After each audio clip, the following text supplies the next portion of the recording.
There's a chance to seal it. It's done. It's Georgie Kelly.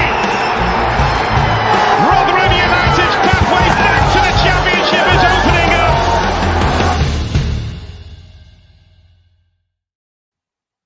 Hello, everybody. Welcome to New York Talk. This is the Rotherham United podcast. Thank you for being with us today, whenever you're joining us. We have a South Yorkshire derby to talk about. 0-0 draw. 0-0, but still plenty to cover. So we'll go through all that. Mick is with us on time. Mick, well done. Only just. I just need to correct you there. It's not a derby. Sorry, a loving. Thank you for being with us. Danny is with us as well. How are you doing, Danny? I'm doing good, thank you. How is everybody? Wonderful today. Thank you very much. And Joy from London Millers is back with us. How are you doing, Joy? I'm very good, thank you. Nice to be back. Lovely to have you with us. So, let's go through it. We'll go through who's in the comments first. Good evening to Josh Hinsliff, Bazza, Paul Brock, Sarah Ogden says, evening all, a happy household all around after yesterday's result. YouTube user says, good evening, gentlemen. I bet there's not many teams taking 4 points off them this season, which is a very valid point, I think. Scott Grundy, Harvey Kelly, Dave Lawton, Andrew Kelly. There's loads of you with us tonight. Thank you for being with us so far. So 0-0, Danny, let's start. We're going to go into some individual performances later on because there's lots to talk about. But a point against a team that are probably Premier League bound, 4 points, as we just mentioned, 4 points off from this season. You happy with that? I mean, they didn't look Premier League quality to me. Oh, we've cast the line out already. But no, on a serious note, Sheffield United have had a really good season so far. It's just not they've had a good season against us, have they? You look at some results, for example, beating Burnley 5-2, and Burnley's 8-10? No, a fair whack of points. 20, are they 20 clear at Blades now? 20 clear in third place. Oh, but they're still a fair whack clear of Sheffield United. I think it's 10-ish points, something like that. So they're not messing about this season. But to say we made them look average, I think, and kept them out really well, it just goes to show what a good job Matt Taylor's doing and the new additions are doing in the squad as well. Because it was a completely different game to the one at Bramall Lane. I felt Sheffield United came at us a bit more this time around, but we equally matched it and kept them out. So if you'd have said to me before the day's proceedings, it'll be 0-0, but it'll be a very entertaining 0-0. Took it every day of the week.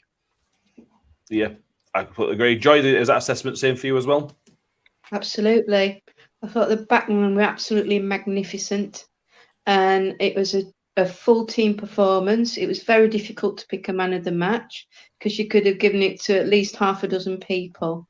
It was a top performance against a team that are up there and are likely, as Danny said, likely to be in the Premiership next year.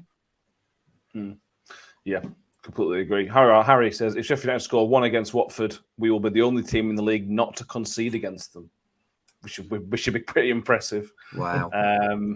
Geraldine Sims says, lots of fans moaning on her train journey home. She had a Sheffield grin, which we like. Mick, Sheffield, we know let's have 2 minutes on them, sort of give any praise if you feel like giving them praise. We know how good a team they are, but they didn't. Who's getting the credit here? Are we getting the credit for stopping them, or are they saying they have had another off day against us? Well, they're a quality side, aren't they? There's absolutely no doubt about it. They are a quality side. Probably, the league table says second best side in the division. I would argue they're almost as good as Burnley in a different way in terms of the quality that they've got in that squad. But they're not good enough to deal with the way we play. It would appear, there's remarks obviously on social media about us dragging them down to our level. Well, that's not our fault. If you're not good enough, you're not good enough, I would argue. But I mean, that comment is a stupid comment, clearly. That's not what this is about, and that's not what yesterday was about. We had a game plan, and we executed it almost perfectly. Not perfectly enough because we didn't create enough chances. But we stopped them creating any chances, realistically. I mean, if there were two clearish chances in the game, that's as many as there were. You know, I've no criticism against Sheffield United. They are quality, and I don't know whether you want to go into any of their players specifically now or later. It's up to you, I don't know, but they've got some very, very good players. But we managed them very, very well. I think very well. Yeah, I agree. Bazza says here, if Sheffield United are looking for McBurnie and Ndiaye, tell them to check Cam Humphreys' pocket. Danny, we know how good those two guys are. We know how good McBurnie is, Ndiaye and Sander Berge as well. We know how good Sander Berge player is.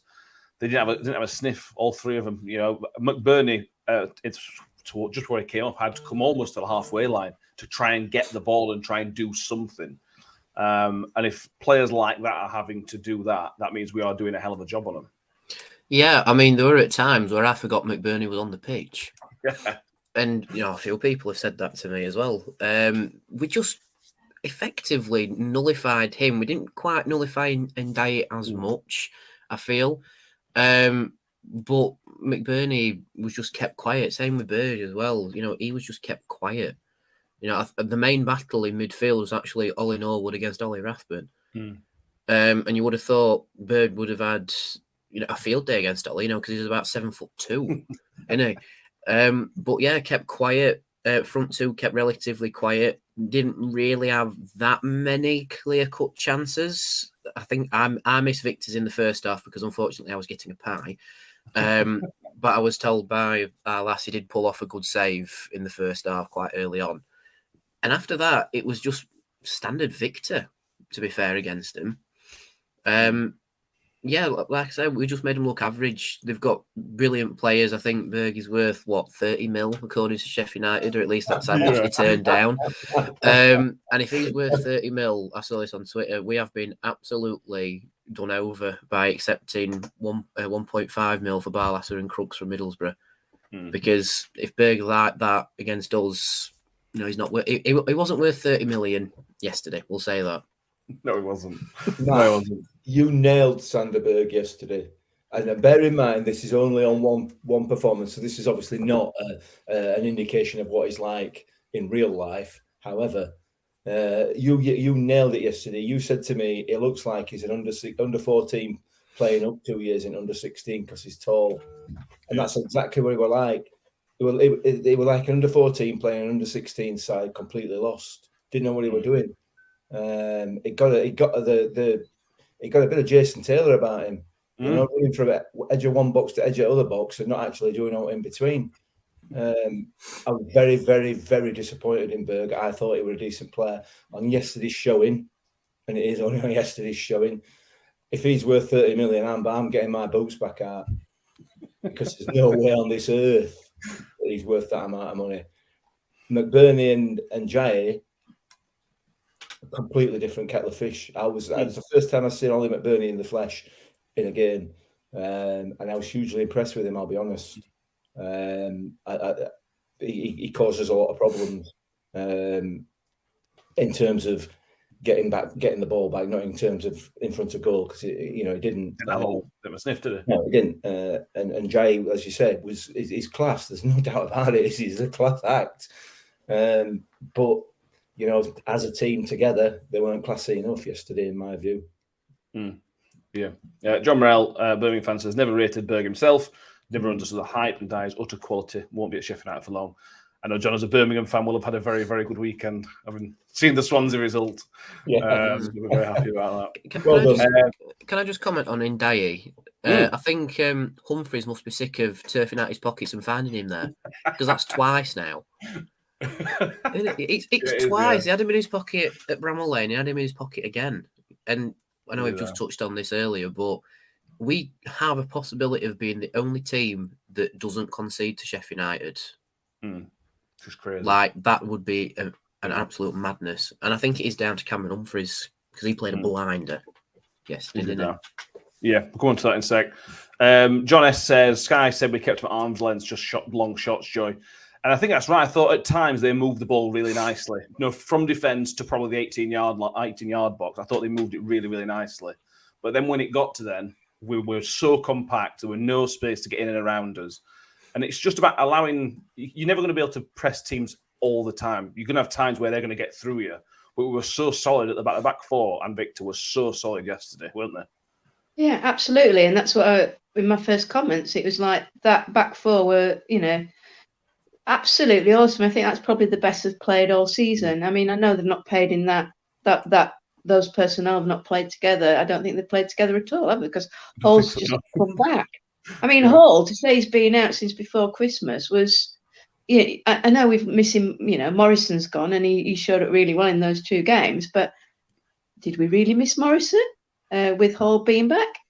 I don't think we did we? And, like we said, Humphreys, it just seems to be getting better and better. Helder, I mean, he had the first 5 minutes were a bit dodgy, but it seems to be a bit dodgy in the 5 minutes of most games. And then he grows into them. And Peltier is like a different fella. I know, it's great, isn't it's a totally different kettle of fish. And, there's, when you look at, and poor old Bailey Wright, you have to feel a bit sorry for him. What did he do? Come on, tried to head a ball, hit a head instead, and then went off, So but we have got some strength in depth there now, haven't we? But the whole back four were awesome. And even when Harding came on, he didn't put a foot wrong either. So, and he had to come in on for at least the last 15, wasn't it? So hats off to them all. And the midfield were solid. Coventry grew into the game. Yeah, I mean, yes, he's not Dan, obviously, but I can see a prospect there with Coventry. Ollie was Ollie, and I mean, well done. I mean, if anybody deserves to be captain, it's Ollie. I mean, he leads by example. He was covered every blade of grass as usual. And Victor was just Victor. I mean, it didn't have that many saves to make. That in the first half, there was that one that looped up off of the player, and he had to sort of claw that away, and then that little scuff shot from £30 million Sander Berg. And I think that was about it. Oh, and a couple of that header that Amadov, whatever his name is, the defender put over right in the middle of the goal when he should have scored. But the best chance was a Dolphins. By a country mile.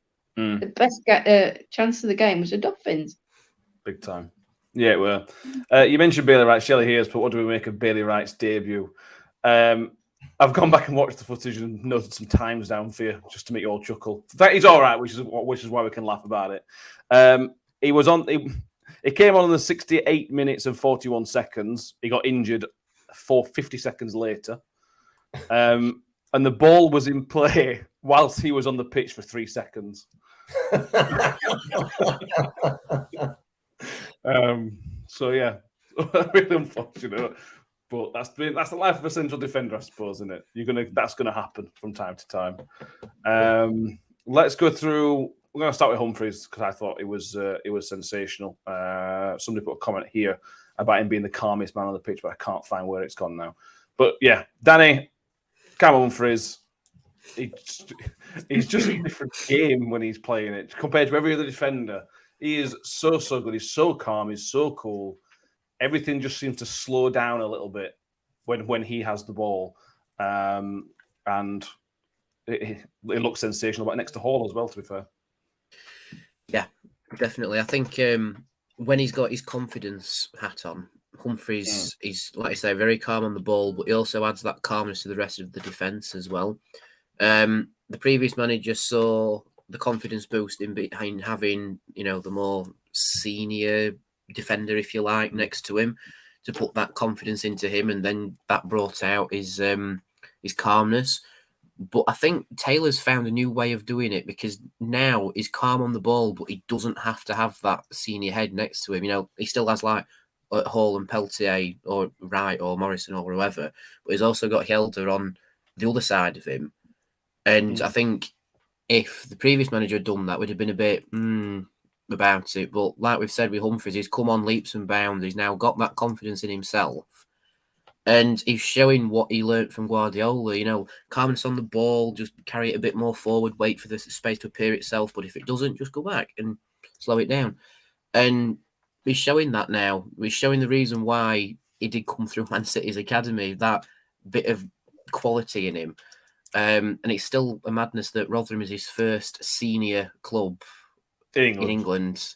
Yeah, he's gone to Belgium and come back. So in a few years' time, when you've got your Cameron Humphreys shirts and everything, you'll be able to sell them on for big because we're his first senior club in England. There you go.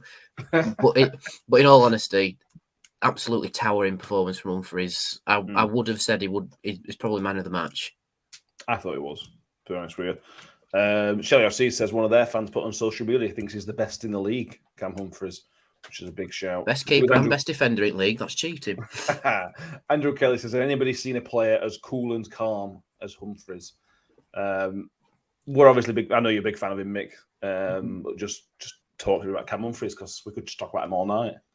It's a bit of a Dan Barlaser situation. This we need to enjoy him while we've got him because this man is destined for big things. Yeah. I genuinely believe that. I don't know how old he is. Is he 22? Is he 22, 23? I'll check. He's still young. He's incredible. He's very, very young, but he has got talent a million miles beyond Rotherham United. You know, he is absolutely awesome. And as he gets more experience and starts to develop a little bit more, he will become an absolutely top class central defender for me. I've been racking my brains today trying to think back to see whether I can compare him to anybody first of all that we've ever had before, and I can't think of anybody who compares either directly or indirectly is different to anything that we've ever had before. But I would also go as far as to say I can't remember anybody that we've had with that amount of class. He's just top draw. Enjoy him while you can, Rotherham fans, because he is destined for big things, and obviously it won't be with us. Hopefully we can get the contract situation sorted out as quickly as possible. I know he's on a 3-year deal, but he's going to be worth a lot of money. And I know, and John in the comments, I'm sure will agree with. I don't know what the right word is. I've been on social media yesterday and today about Suter, who's gone. Yeah, that's it. It's not quite Harry Suter, is it? It was gone for £15 million to Stoke City, and he is not a patch. He's not fit to lace Cam Humphreys' boots. Genuinely, he's not fit to lace a lot of centre halves boots. That's not a qualification. He's like a pound shop Harry Maguire, isn't he? But the point I'm trying to make is that he's just gone for 15 million quid. Cam Humphreys is a better player. I'll nail my close to the mast now. Cameron Humphreys is a far, far better central defender. So start, let's start the car because he's going for big money. Yeah. If anybody's wondering, that little clip there is going on social media this week. I'll tag Leicester fans, Stoke fans, Australian fans. It'll be class. With bites all over the shop. It'd be great. Please yourself, don't care. Shelley RC reminds me of Martin McIntosh, good with his feet. Sean Green says Paul Stancliffe. For me, they were two very different players. Okay. You know, they were more Grant Hall style, but with a little bit more skill on the ball than Grant Hall's got. Cam Humphreys is a different kettle of fish, in my view. You know, it's all about opinions. Joy might have a different view because Joy, you'll have seen both Stancliffe and I agree with you, mate. He's different. Besides that, he's got youth on his side and he's got pace, and they didn't. Yeah, absolutely.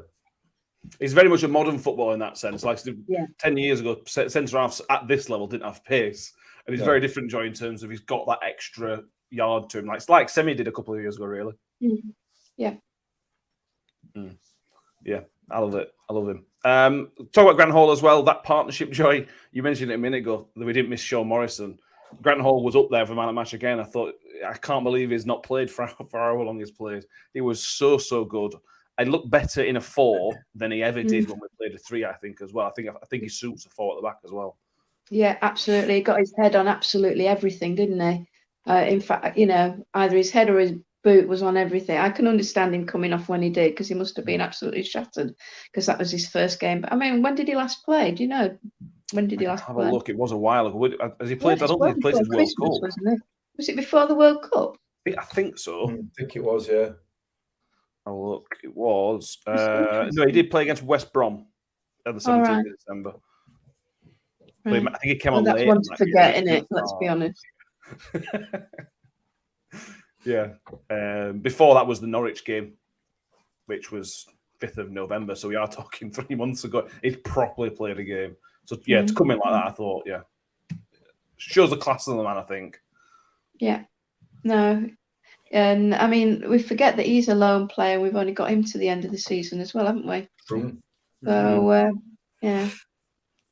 It's about staying up. Imagine if we stay up, you can chuck Cam Humphries at least another year on his contract. Grant Hall convince him to stay. You're then starting to looking too hard now, aren't we? You're starting to build a bit of a team there. Graham Mason says Cam's a bit like Carrie Arneson, which I can see that as well. The calmness on the ball. Cam Humphries has got a bit extra pace than Arnie ever had. A lot more. I would agree probably more with Sarah's comment to that and being similar to Sean Barker. I think he probably is a similar sort of player to Sean Barker, but Sean never really went on.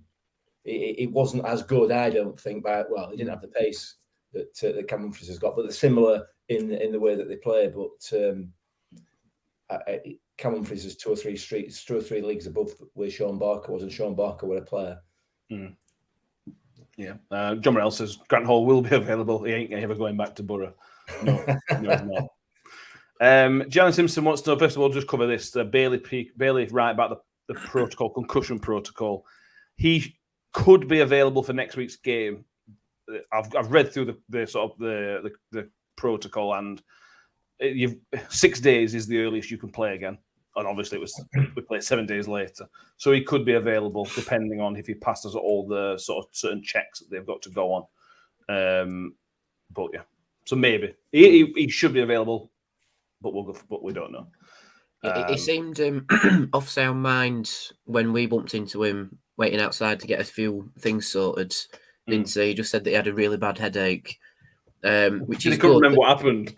Yeah, which is sort of good. He's up and about and still, not had to go off to hospital for it. But yeah, like you said, it's good that they've got that protocol in place now, and that we are allowed concussion subs. Yes. But yeah, so fingers crossed he's all right for the Blackpool game, but play it by ear for everybody, I think, innit? Yeah. Let's just get the referee stuff out of the way. We're going 20 minutes in. Graham Scott, Premier League referee. Mick, I'm going to come to you on this one. I've got to. I'm going to give my opinion. What I thought he was terrible in the first half. I thought it was rubbish. He didn't want to give us anything. There were lots and lots of questionable decisions. But I thought in the second half he improved significantly. I can't really remember much in the second half where I'm sort of thinking, that's a terrible decision, or we're not getting anything again. I feel like he sort of recalibrated at half time. Although I could be giving him too much credit. What do you think? Well, we were 25 minutes in before, in fact, probably longer than that. We're 25 minutes in before he gave us our second free kick, and the first one was in our own box. And there've been loads of stoppages by him in that first half. I thought, I accept that he's a Premier League referee, but it felt, for me, it just genuinely felt like in that first half he was a bit out of his depth. That's how it felt. Some of his decisions were quite bizarre, really, and again, inconsistent. There were no real big decisions to make within the game, were there? No. So I just agree with your analysis there. I thought first half he was woeful, and obviously capped it off at the end of the half with giving a foul that he'd not even seen, that weren't even a foul. That was just bizarre. That was utterly bizarre. That, but then I think he's probably had to sit down at half time and with his team and thought, we need to get our act together here because this is awful, and it was. And like you say, I think second half he kind of pulled it around a little bit and weren't too bad. There were a few instances, weren't there? I think down that touchline where the manager is, instances where the ball's clearly gone out of play and not given, and then the foul on Chio two players, one in front of him, one behind him, climbing all over him, and then somehow Sheffield United get a free kick and ball not even a throw in. Sorry, ball don't even go near Chio. So, but you can pick instances out, can't you? And you know, he's got to make those decisions on the hoof. So I just felt like you that first half. He was just I didn't have a clue what he were doing. Yeah. Shelley actually said I thought it was typical refereeing. We always get nothing in the worst end. Yeah, Joy. I think I felt like the same to be honest. First half, I felt like we just couldn't buy a foul, and they were getting every little niggle. It was just so frustrating.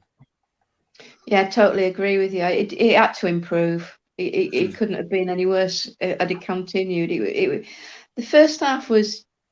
Yeah, it was awful. It was like a bit of a bystander, wasn't he? It was like it was all going on around him, and he just didn't seem to have any control or any idea of what was going on around him.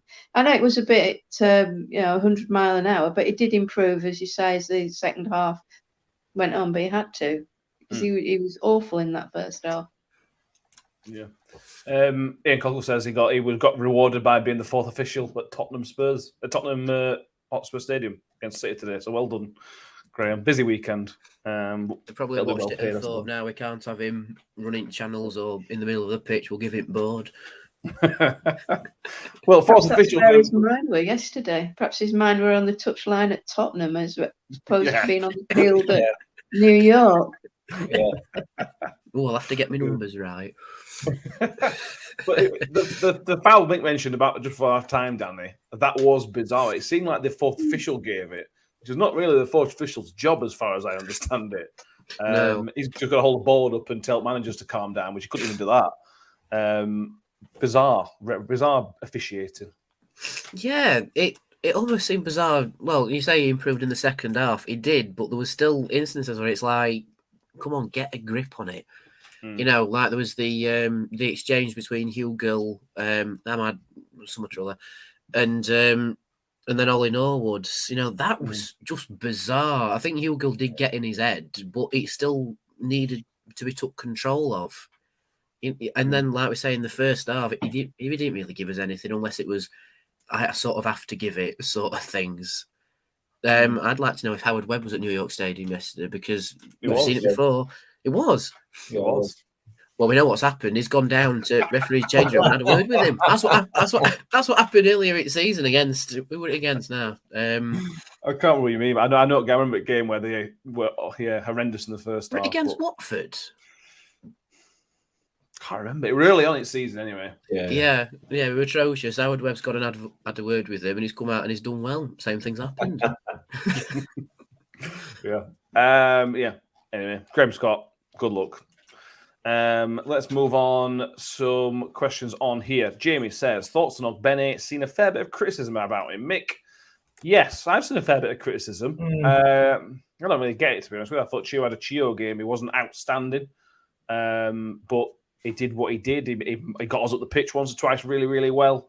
I thought he did okay. Nothing shiny, special. I just thought he did okay. Yeah, we're fine. We're fine, weren't he? No issues. He had a few decent runs in that first half. He got pulled about, ragged about, kicked all over the place. He didn't get anything for it. It's going to be discouraging for anybody. I don't understand why there's any criticism of him, but you know, he's not signed a new contract yet, and all this sort of stuff. Maybe that's just a bit of a teeing up for a moan for people. I don't know. I've no idea. Maybe he's sort of the next target of the social media outcry. You know, I mean, I don't know. Whatever. I thought he were all right. He didn't pull, like you said, he didn't pull any trees up, but there were no real issues with him as far as I could see. Just got on with it. Yeah, he needs to get back working on crossing. His crossing was poor. Yeah. But he's not played. I suppose from that point of view, he's not played out wide for a while properly.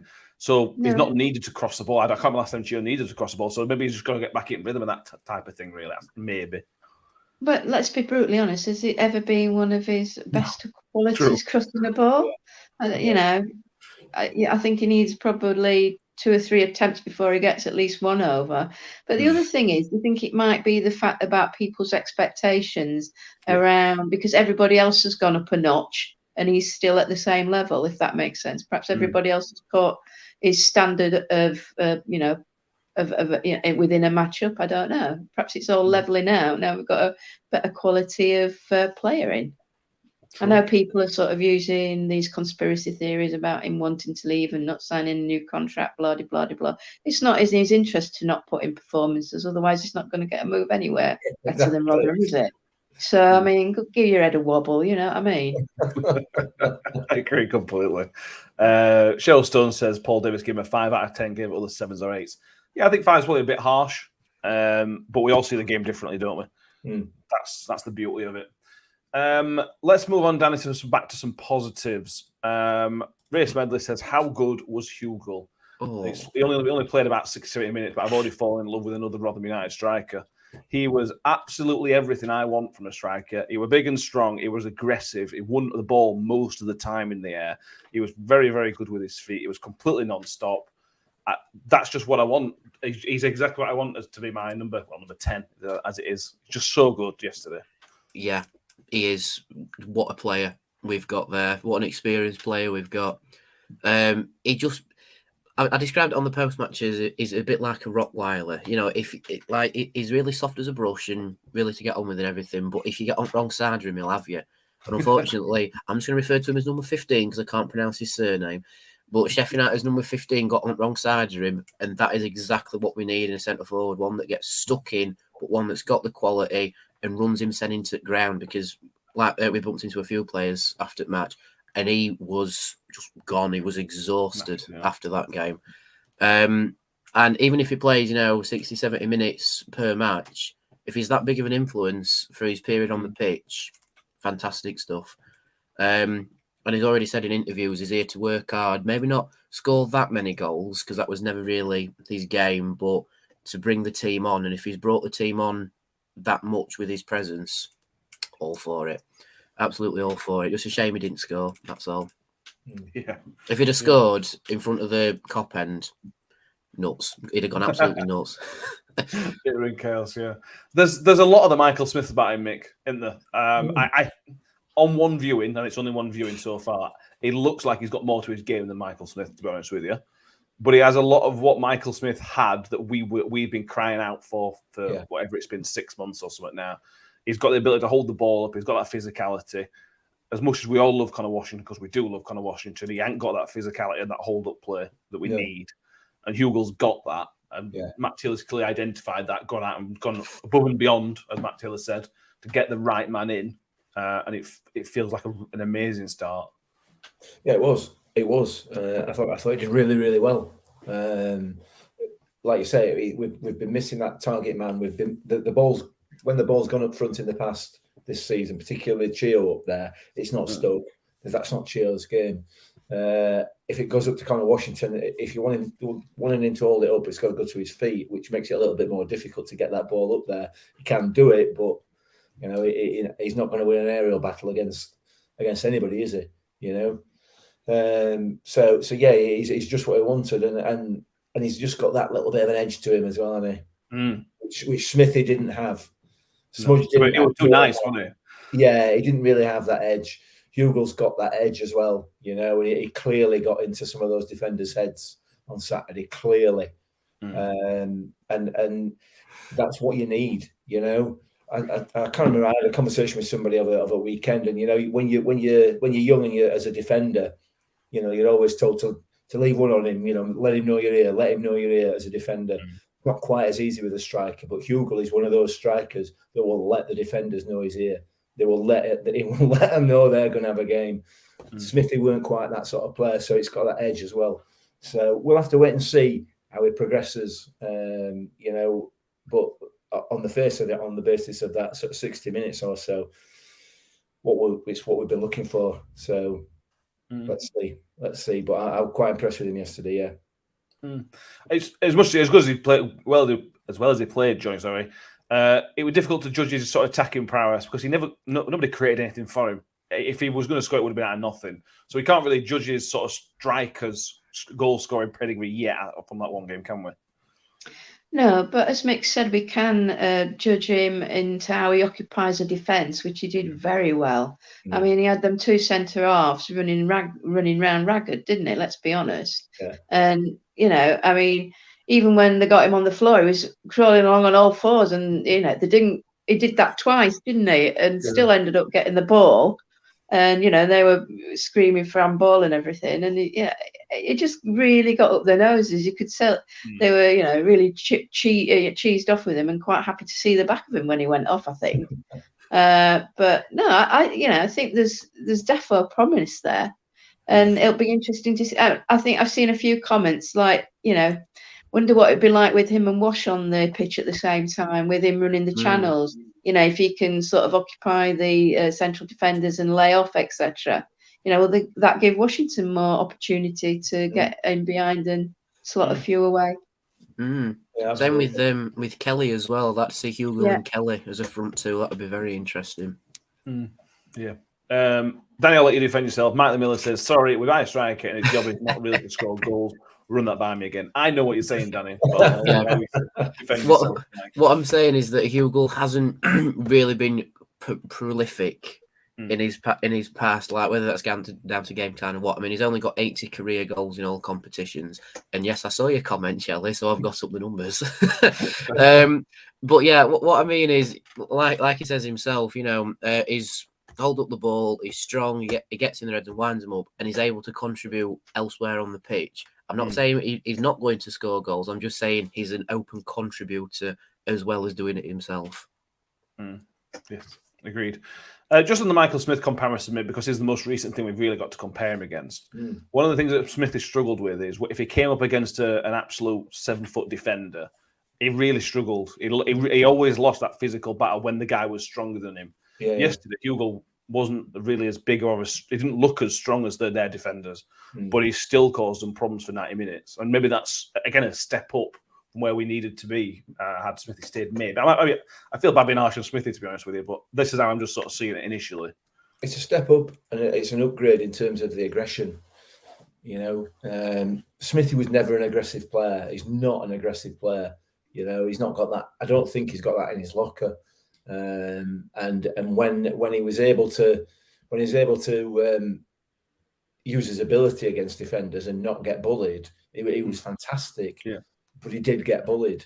He was susceptible to being bullied. Hugo ain't going to be bullied by anybody. He is not going to be bullied by anybody. There's no question about that. I mean, I'll nail that one to mass straight away. So, yeah, in that sense. Again, it's based on one game, isn't it? Yeah, absolutely. But he has got the pedigree behind him as well. I don't care what anybody says. You don't go for 10 million quid in Championship and not have something about you. Whatever. So we'll have to wait and see. Let's have a few more games out of him yet. But everything looks rosy at the moment in that particular garden.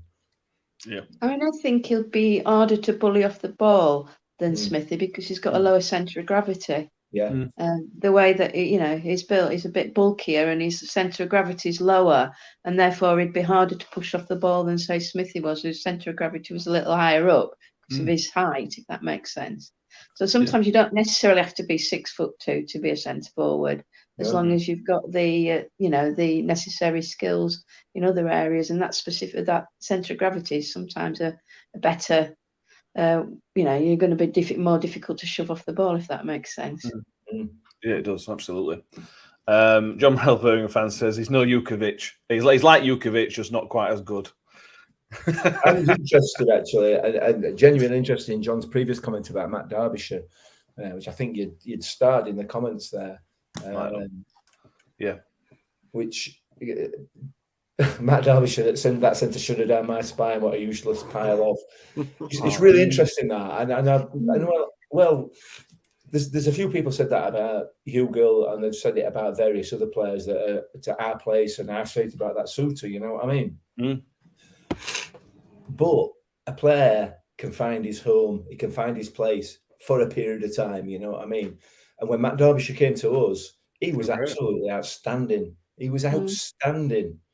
and it's not just about the player's abilities; it's about the environment that he's in, the team that he's in, the manager that he's with, and everything else.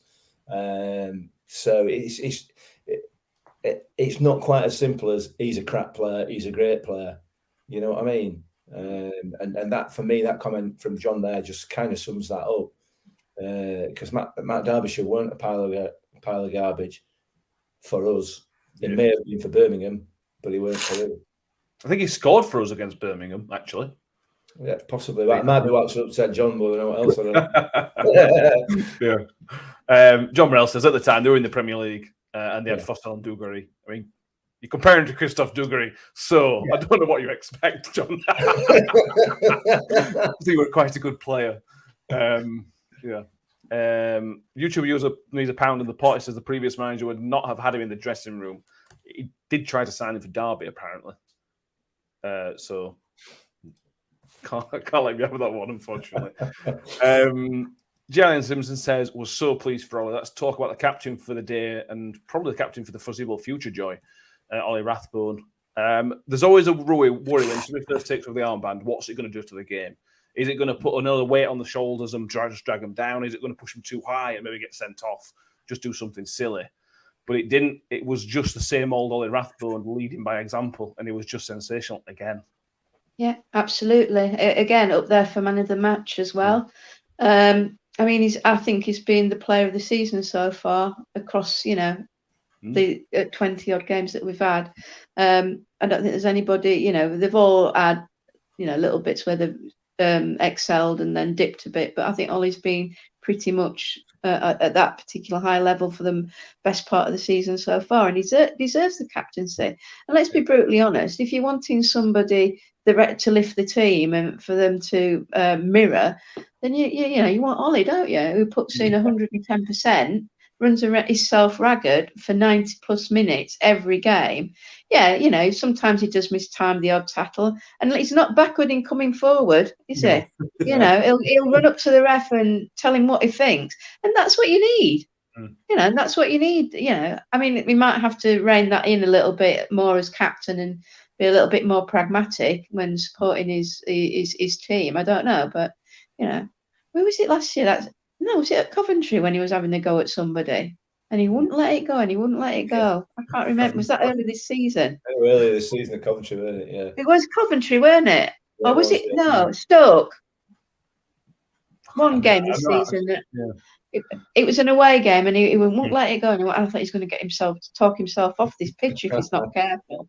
So he might have to sort of rein it in a little bit, but it's well deserved, I think. And I can't think of anybody else under the circumstances who deserves it. No, I agree. Completely agree. Kim Hayward says, love Ollie, what's the yellow card situation? How many does he have before he gets a match ban? He is currently on 6 yellow cards. He can get 10 yellow cards up to the game week 32. And then if he does get 10, that's a 2-match ban. But he is on 6. Did I say 6? He's on 6 and we're on game week 29.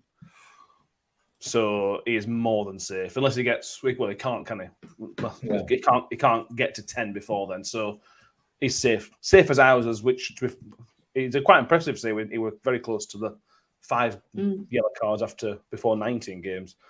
Very impressive. Shelley says, now is the time Ollie to contract. He's got the armband currently, so let's show how much he is valued. I was talking this, I think we were talking to Mick and Ben before the game yesterday, Danny, about Ollie Rathbone, that is a bit of a low-risk contract offer because, touch wood, there's no injury concern. Use Chio as an example. Chio has history of big issues of hamstring. I think it is knee 2 years ago. Chio has a history of injuries. Rathbone's barely missed a match day squad in 2 years. So from a financial point of view, to the idiot in the room, it makes sense to offer him at least a couple of years on good money, because it makes sense that he's shouldn't get injured really based on history. Yeah, I'm inclined to agree actually. I think with the amount, because how long has Ollie got left on his contract? Is it 18 months? I would be having the conversation now about that new contract. And if he's going to be a foreseeable captain as well, you'd want to sort it out relatively quickly. I mean, look at Victor's deal. Taylor was straight on that. more or less when he came in. So it must be a conversation that we're having. And, you know, without Varlasser here now, Ollie could be next man up, you know, because we've said that Woody might not be in the starting plans. So you do need that next captain up. And if it's Ollie, then we could see that going after season. But yeah, I agree. He's low risk, high gain with performance levels. And from what we've seen in the transfer window, Taylor's a bit more daring with the players he's coming in and how much money he's going to put on the table for said players, whether it's percentage-wise to other clubs or contracts themselves. And with Ollie, it could be a case of whatever he wants to up it to, give it him. Just extend that contract a bit longer because he could be a real key asset in the Championship, purely based on how he's been this season, which has been very consistent and very good. John Morell says we need to sort contract issues out. He needs to sign by early summer, or otherwise he needs to go in the summer. That's the thing, Mick. Where we are now, we're in a good position to stay up. So now is the perfect time for us to say we're going to be fine. We'll probably be a Championship club, sign on the dotted line, and here we go. If we get relegated in the summer and he's out of contract in 12 months, where's then the incentive to stay? Because we're a League One club. Yeah, we need to get it sorted now. The rumours coming out of the club are that they're already on with this. Yeah, and that seems to be the kind of the consensus of people who are close to the club. So hopefully it's a moot point and we don't need to discuss it anymore. Come the summer, he'll be offered another one, or even before the summer.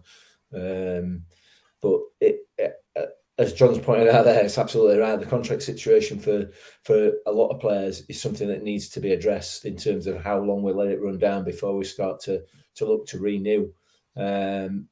New management team in place. Hopefully that'll be one of the things that they address. Hopefully so. Shelley RC says Ollie just seemed to limp it off. Last few games he's taken a knock and just carried on. Yeah, on Saturday he took a knock late on and just limped about for a minute, and then as soon as ball came alive again, it went off and ready to go.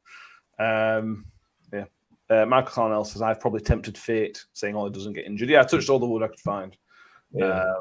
So far he seems good from that point of view. Moving on to other home debuts, Carl Scott says Fosu is a different type of Oxo. Absolute baller. Joy, what were your thoughts on Fosu yesterday? That delicious little ball to Odoffin for the header was pretty special. Yeah, I think we've got another one there. I think they've pulled another one out of the bag, the recruitment team with Fosu, to be honest. I mean, I remember when he went up with Brentford the season before last, was it the season or the season before? Whenever they went up with Brentford. He was one of their standout performers, wasn't he? Yeah. You know, and he was excellent. And I was surprised when he went out on loan to Stoke at the beginning of this year. So I was even more surprised to find out that they called him back and have loaned him out to us. And I was reading somewhere, I don't know if this is right or wrong, that they're likely to let him go at the end of this season as well. Brentford, I'm talking about. So, you know, query, is he playing for a contract either with us or with another team? I don't know. But, you know, there's a lot of skills there. And, it took a little time, I think, to settle in yesterday. But once he did, you know, his fancy footwork and, you know, that's why Kyoso's not getting a look in either now, is he? Yeah. I mean, he's not even on the bench yesterday, was he? That was a shock. I was surprised at that. I think Joe's right there, Danny. I think it took a bit of time to get into the game. 20 minutes or half an hour. It took a bit of time, but then when he did get into the game, he had their defenders literally spinning at times. There was that Bergkamp-esque turn in the first half, which may or may not have been accidental. But there were another couple of ones in the second half at the away dugout where he just went past somebody like they weren't even there. We talked about Keane having the X factor. Fosu's got that X factor as well, hasn't he?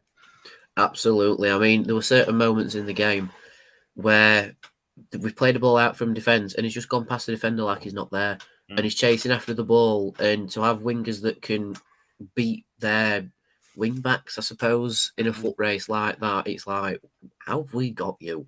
You know what I mean? Yeah. But yeah, there are times where he's turned and just gone past people, and he's really good with the ball. Maybe took a few too many touches, but then again, is that us used to balls straight into the mixer to the big centre forward, and we're trying to try something new? I don't know. We'll have to wait and see with that one. But in terms of an individual, Fosu ran riot on that left side. I think, but for me, it's just cut inside a little bit more balls into the box. Other than that, borderline faultless, in my opinion. He also needs the left foot. one occasion in that second half where he ended up he picked the ball up on the edge of our box, and he ended up getting two Sheffield United players to tackle each other. Yes, he did. On the backsides and carried the ball into the pitch and ended up putting it in box. So yeah, he's definitely got some quality about him, but again, he feels like he's another one of these players that's quite raw, and he can't be, can he, with the experience he's got? But I don't know. There are times when he could release the ball quicker than I think. But how old is he? 26, I think. 26-ish. Yeah, that sounds about right. 27.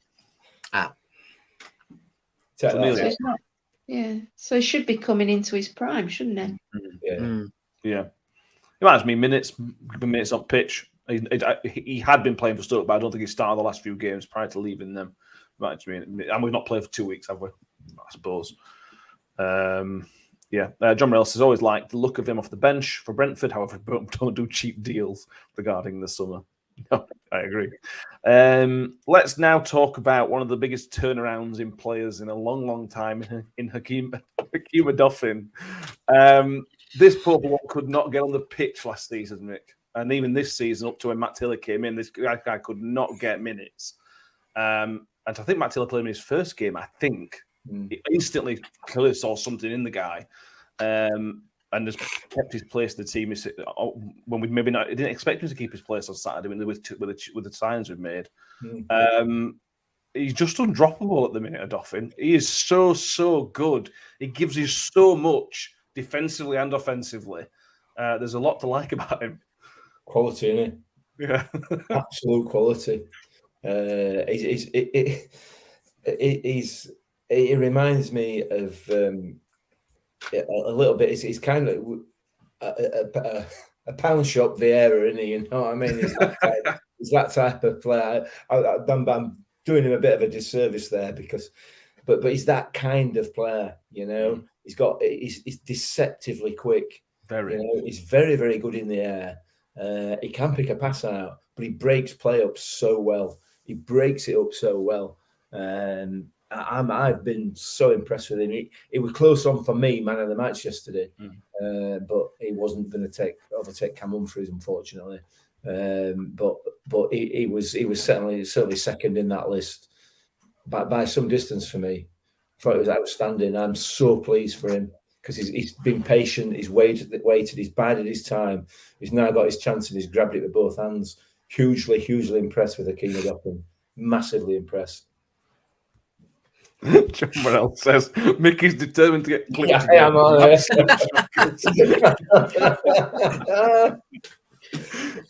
I'm definitely going to regret that one. I regret it already. Brilliant. Sarah Ogden says, I don't know why previous manager didn't like Odoffin. And Neville Boys says Odoffin or Humphreys for man of the match. Yeah, he just brings that physicality. We've missed that physicality, Joy, probably since Crooks left. And in the midfield, as much as Barlas, Wiles and Rathbun are amazing at what they do, there's a massive lack of physicality. But Odoffin brings that. He's got a massive leap on him. He's still very good on the ball. He's no slouch on the ball. And he has that header. He maybe should have done better with the header, but he still did very well to get that head off. It took a really good save not to make it 1-0. There's so much to like about him, isn't there?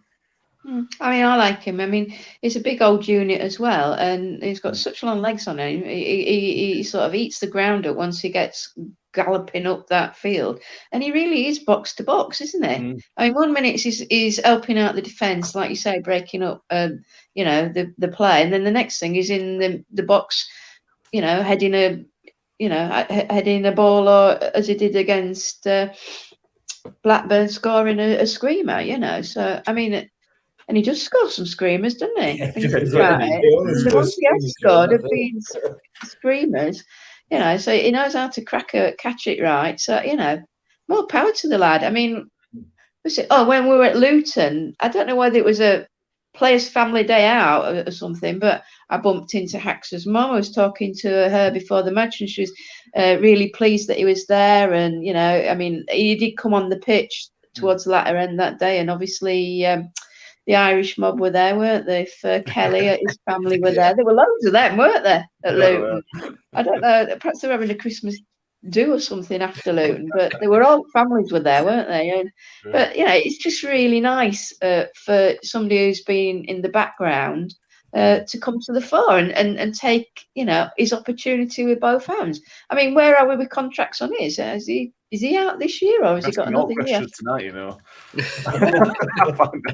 he is age-wise, he's 24, so he's a really, really good age.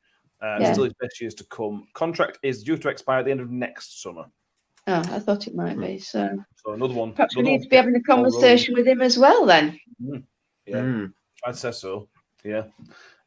Shall I see? So regarding Odoffin, do you think it's down to Matt Taylor giving him the chance and believing in him definitely helped his confidence? And we talked about this with Kev a few episodes ago, Danny, that when he first came in, I can't remember, it was the Millwall game or the Ipswich game, he really struggled. It wasn't the Odoffin we had now, but now he's played the minutes. Now he's got a bit more confidence under his belt.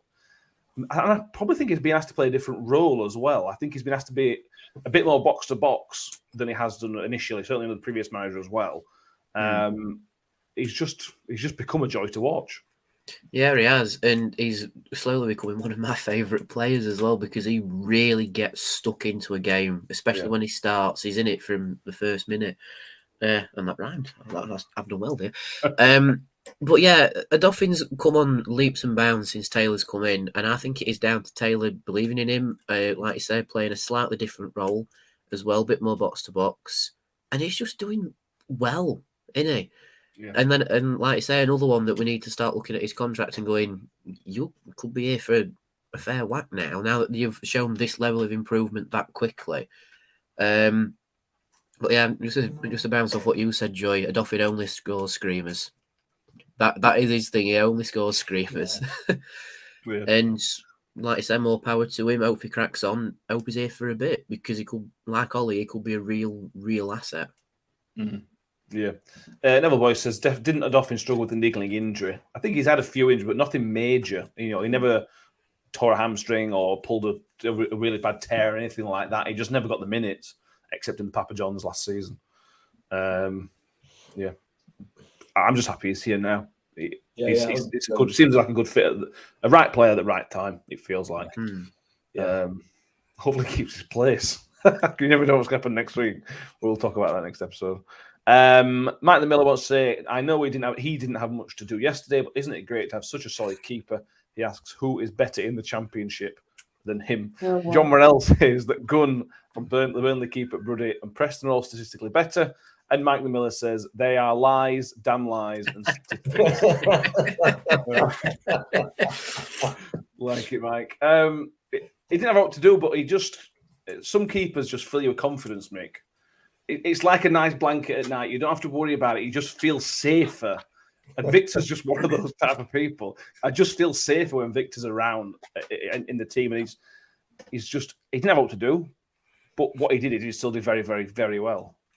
I think it's unfair, really, for us to talk about Victor. I mean, we love him so much. He's such a good goalkeeper. He's got so much class about him. He's got so much ability. He's such a likable bloke. He's such a character. Everything about him just makes you want to hug him, doesn't it? It does. It's just wonderful. So I agree with Mike. He's absolutely straight out of that top drawer, is that man. And the fact that he has not been considered for Sweden squad is utterly baffling. I'll be honest, it's absolutely baffling. But anyway, whatever. We love him. Absolutely adore the man. Yes, we do. Carl Scott says Victor had the Blades fans on strings with the ball in the net. Also, if you weren't at the game, we wouldn't have seen this, but Victor kicked over a couple of cameras as well. Yes, he did, yeah. Sheffield United put some GoPros or something behind the nets. Victor just went over and knocked them over whilst they were getting the ball. Not that it mattered because they didn't score anyway. But yeah, It makes you think, has Taylor actually said something to the players? You know, like, I'm sure a lot of us have seen what Jose Mourinho said in the Tottenham Till I Die Amazon series. I won't repeat it because we don't swear on this podcast, or at least try not to. But it makes you think, has Taylor said something similar to our players? Because I'm seeing a lot more finesse behaviour from our players now, including from Victor, which I'm all for. It's like in the first half when Ndiaye won that foul that wasn't a foul, and we just sort of just left the ball. We just to go, it wasn't a foul, you can go and fetch it. Yeah. Which I thought were hilarious. We just sort of went, no, I'm sure foul, off you go. Same with Victor with the ball on the net. He's like, wait, the ball gone. Absolutely all for it. And just to mention with Victor as well, there was some Harambee fans in New York Stadium yesterday that I just saw at the end of the game. I saw the green and white scarves out, and Victor went and said hello. So thank you for coming to New York Stadium. Hope you enjoyed. Welcome to the Swedes. Yeah. Let's just have 2 minutes on the sort of what this team joy, because it feels a different team. You know, let's use the Millwall game as an example because it was the FA Cup. When there's been plenty of changes personnel wise, but the style of play is so different. It's night and day. I can't believe it's the same manager in charge compared to that. It feels this is Rotherham United. This is normal Rotherham United almost, but better maybe. Yeah, and perhaps Matt Taylor's getting the message about what Rotherham United is in terms of what expectations are in how we play, you know, that high press game, you know, the effort, the 100%, you know. I mean, there's that, was it a couple of weeks ago when they've meant to have had that meeting, the first team, and that a few people have referred to.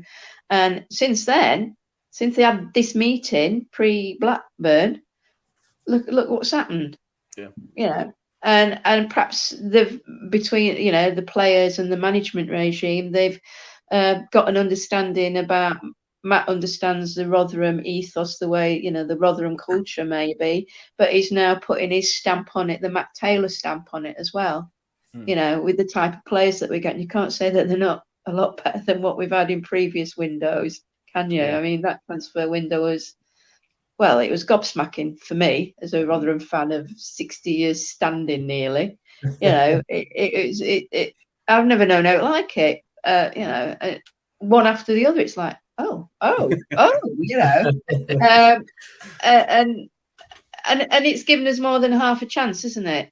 I mean, I remember in 2014 when we went to Derby that first game and they scored in that last few minutes, and I thought, we're not going to go down this season. And I thought that. And when I watched that game yesterday, I thought, we're not going to go down this season. And that's the first time I thought it this season. We're not going to go down this season. I like the positivity. It feels like we're a million miles away from a relegation side at the minute, personally. But we're only in February, aren't we? You know, we could go lose 3-0 to Blackpool next Saturday, and we're all having some seriously different conversations, aren't we?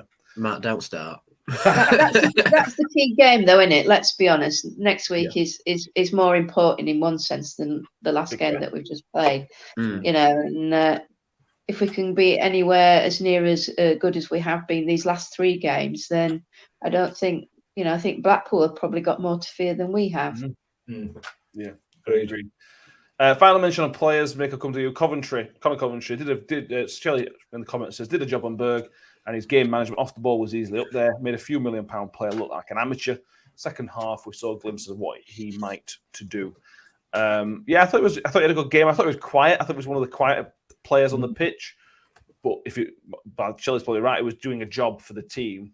He looked pretty good technically. Set pieces were okay. Yeah, I thought he did fine. I've got no complaints at all. I'm saying fine sounds like I'm digging a bit, but I've got no complaints really.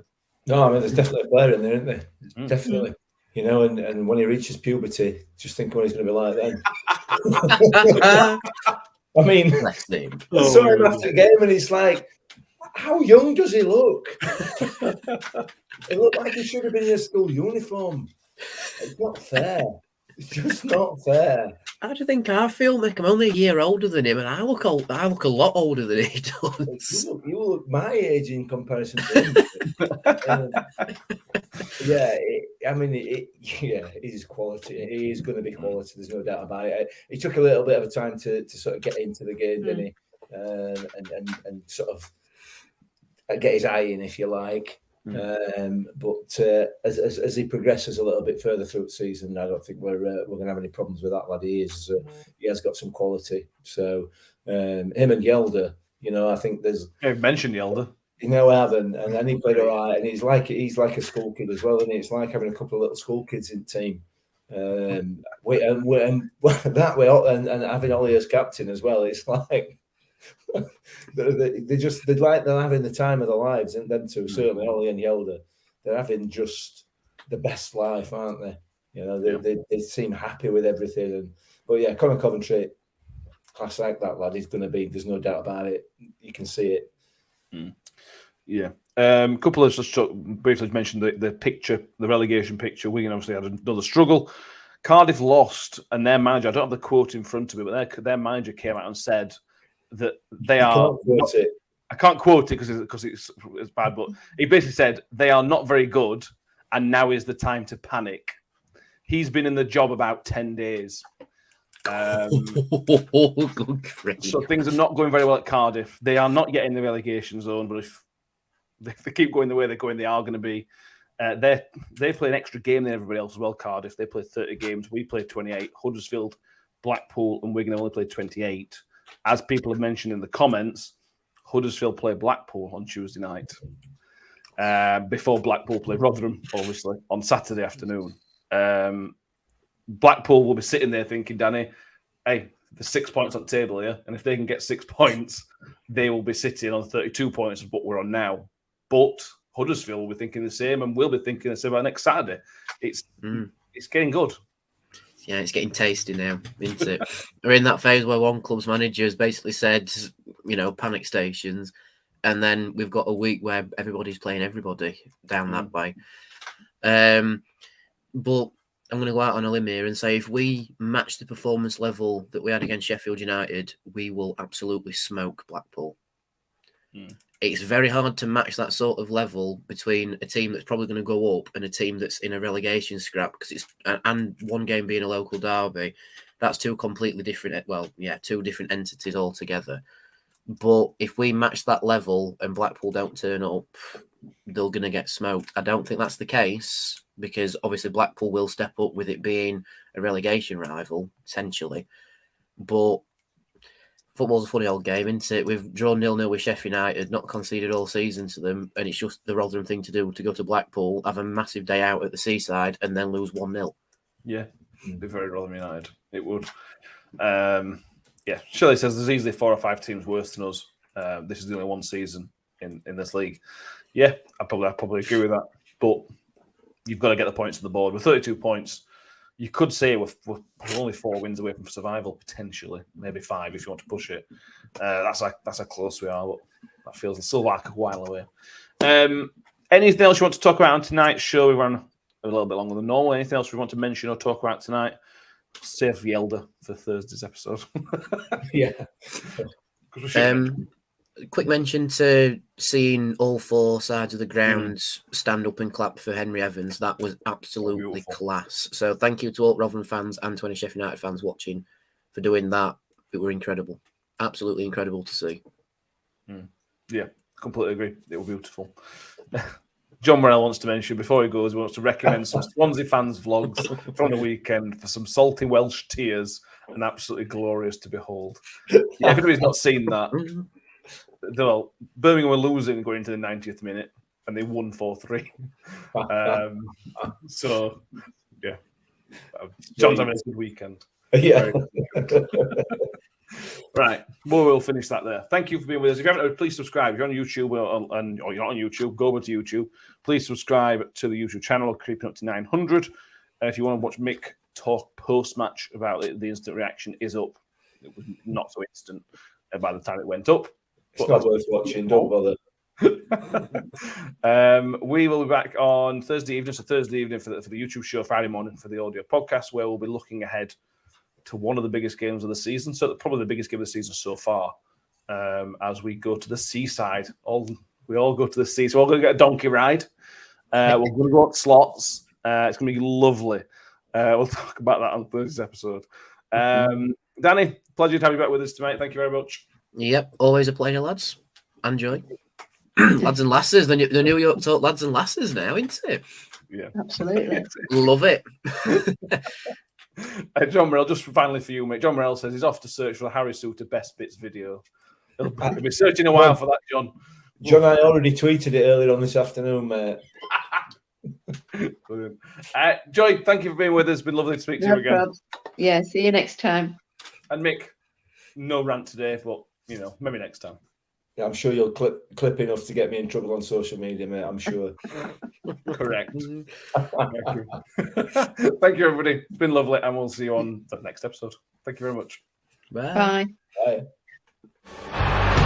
Ravel, vicious, and brilliant. Mule with it. Wood's got round the back, and Richie Wood has done it again. The Magic Man has come up with another trick. Well, here's a chance to seal it.